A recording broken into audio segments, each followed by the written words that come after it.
bringing you the news and information you need from the people making a difference. This is Comcast Newsmakers. What is the role of research in today's economy? It's not a question that a lot of people ask, but today's guest says that there is a role that research plays in boosting today's economy. Hello and thank you for joining us. I'm Candace Kelly and this is Comcast Newsmakers. This hour's newsmaker is U.S. Representative Rush Holt of New Jersey's 12th Congressional District. And today we are talking about research and the economy. Thank you very much for being with us Good today. to be with you, Candace. It's an interesting question, not one that's asked, as I said. It's not just a role. I would say it is a central role, maybe the central role. Is that right? And in what ways does it play into the economy? Well, economic growth, productivity growth, depends on two things. It depends on a well-trained workforce and new ideas. The new ideas come primarily from research.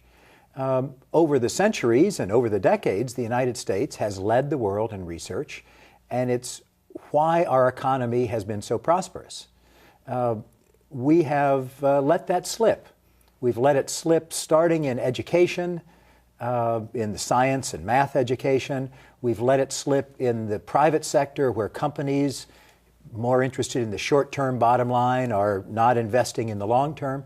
And we've let it slip at the federal level. So you're saying that once we come up with great ideas, that segues into implementing those great ideas, and then that in turn helps boost the economy. That's right. That's where the new ideas come from. It's where the innovation comes from, and therefore where the growth comes from. Recently, the House Speaker Nancy Pelosi visited Princeton University. I believe you attended. What was it that she said, because she spoke to this issue? She said the agenda for the new Congress will be described in 4 words: science, science, science, science.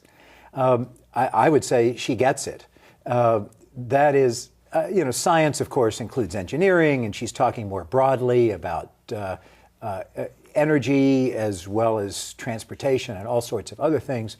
But basically, she is saying that if you want economic growth, and we need it now, you have a short-term need, a mid-term need, and a long-term need to be investing in research. So that was the point of this roundtable. We had corporate executives, university presidents, academic leaders, researchers, and everybody agreed that it is critically important. One of the participants, the head of Intel, the people who make the integrated circuits, the chips in computers and cell phones, he said, we're running out of titles for reports of dire, of crisis.